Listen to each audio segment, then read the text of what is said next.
أنا البنية خابرت أختي، قلت لها تعي يمي. أختك؟ إيه. جبتها إيه، قلت لها يجوز شغلة، كانت تقول يلا ما يخالف. شنو يجوز؟ قلت لها كونين. إيه. إيه، يا البنية وهاي. ليش ما تجين أنت طش 50,000 تستفادين؟ قالت ما يخالف. إيه. أجت ظلت قاعدة أنا كنت بوقتها يعني جاي أشرب، ما أجاوب أنا نمت وياها.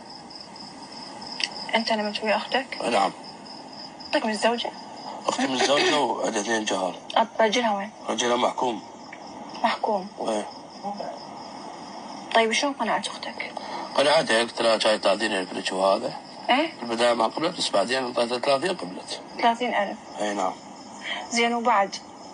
وي بعديها وبعد ويا من بعد مارست؟ ومارست ويا أخت زوجتي. أخت زوجتك؟ اي. شلون ويا أخت؟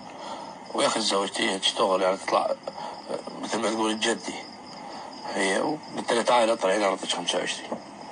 اعطيتها 25 بوقتها. زين زوجتك تدري انه انت تسوي تمارس لا ما تدري. الجنس او زين المحارم ويا اختك ويا اختها، تدري؟ لا ما تدري. وبالنهايه حتى بنتك بعتها؟ نعم ست. شلون بعت بنتك؟ هو يعني بعتها لاختي. ليش بعتها؟ هذا ثلبنها.